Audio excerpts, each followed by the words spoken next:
So for today's lab, we're exploring secondary compounds, and the big examples we have in the room are from plant pigments and plant scents. So I'll walk you around the room and show you what we've got set up here and walk you through the exercises that are planned. So a lot of the stations, I've got plant material. Some of this is fresh, some was frozen. These are frozen leaves that I froze as they were changing color in the fall, and they're two different kinds from the same plant. So we have some green ones. This is from a Kentucky coffee tree, green and yellow. And so you could investigate green and yellow leaves and see if you can maybe separate out the colors or investigate more about what's going on there.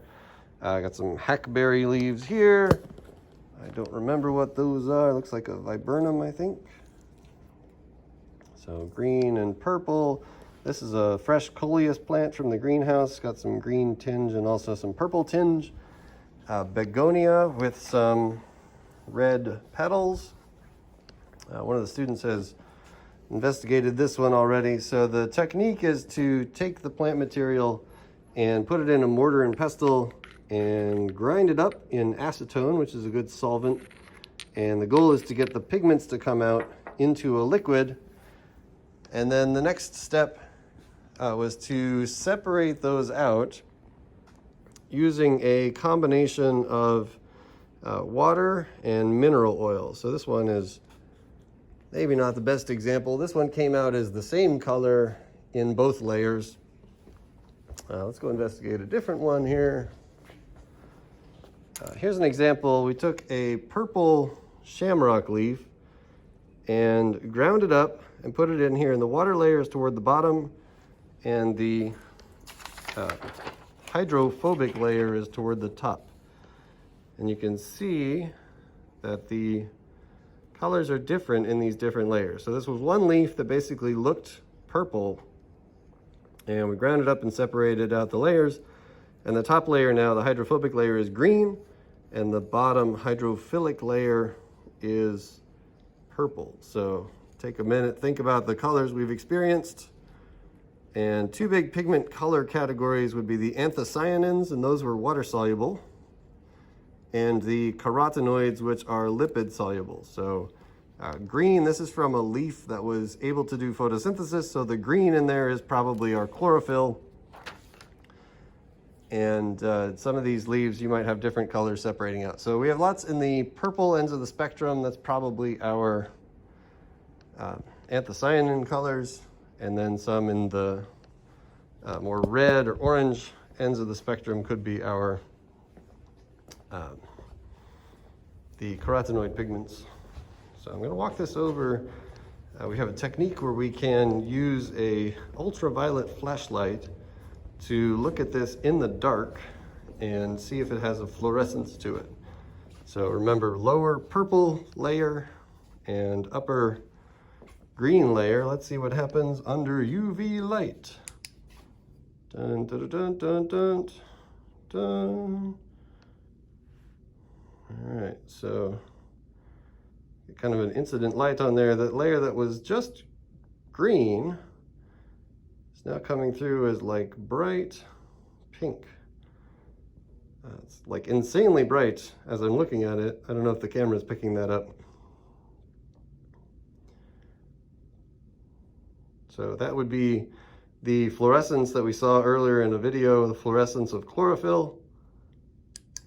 And we can see that as another piece of evidence that that layer is probably chlorophyll. So it's green, it is lipid soluble, and it fluoresces in the red end of the spectrum. All right, so let's maybe investigate one of these together. I'm all out of mortar and pestles. Maybe we'll do that later. So we found mostly anthocyanins. I'll have to see if we can find a lipid-soluble pigment that's not green. Meanwhile, we'll look at the other part of the lab here. This table is set up to investigate scents. So things that smell to us, these are probably plant volatile compounds. Volatile means that they evaporate easily, and so that means that we would smell them as they come across in the air. And a variety of reasons plants have these volatile compounds, sometimes for signaling, sometimes they were present as defense molecules and they're just released when a piece of the plant is damaged. So this is a lavender plant, and if you crush this up and smell it, it has a nice smell to it.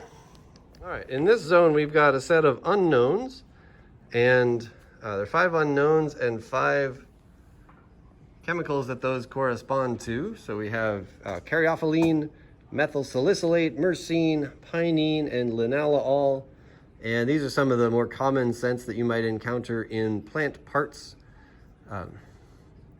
So the pinene, of course, coming from pine plants, but not unique to pine trees. Another of these named for, in a lot of cases, the plants they came from. So caryophyllene, there's a plant called caryophyllum. Methyl salicylate, there's a plant called salix, which is a willow. So salicylate, also related to salicylic acid, which is aspirin. Certainly not the same chemical, but the naming is similar, from the same starting organism. So the technique here is to take one of these unknowns and we'll put a pipetter tip in there to use some capillary action to get a drop of that onto there, and then we're going to drop it onto a piece of blotter paper, and this is just so that we can get it to go into the air a little more easily. So put it on there, wave it around, wave it under your nose, and then you should be able to maybe by process of elimination zero in on what chemical that is. Just a nice illustration here. If you get a more purified version of these smells, they might smell like directly like something you're familiar with, or they might smell like a part of a component smell that you're familiar with, as the handout mentions. Another aspect of the pigment investigation was to take a slice through a leaf that has a pigment to it and investigate what might be causing that color. So this was our plant. This is called Tradescantia. It is purple to our eyes on both surfaces, but these are the leaves of a plant. So this plant doesn't live just to show off purple leaves.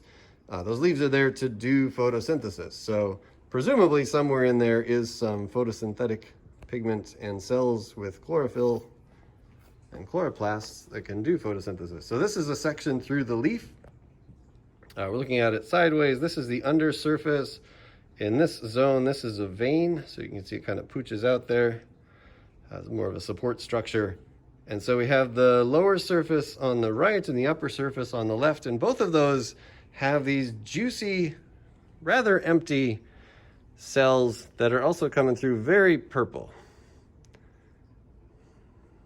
So if you want to ask the question of where the purple pigment is, it's in those cells, and you can kind of tell those cells are mostly empty otherwise. So we don't see chloroplasts in those cells. And that's probably the vacuole taking up most of the space in there.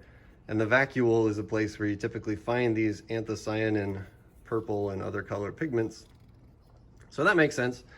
This explains where the purple is, but it also explains to us that there is green in there, and you can maybe see there are little specks inside of the green cells. Those are the chloroplasts where this actual green is coming from. So interesting layout here. Purple on both sides, maybe as a sun protectant or oxidative stress protectant, again, against, on the outside, protecting those greener cells toward the inside. And if you're curious about this other bit, these are crystals. So there's some plants that produce actually crystals that would, if you were an animal trying to eat this, break off as you are breaking the plants and get caught in your mouth. So this is a very effective anti-herbivore strategy. And those just came out as I took the slice here. So if we took this and ran it through the grinding technique where we were looking for the pigments, we'd probably be able to separate out that green pigment just like I showed you in the purple plant that we previously centrifuged.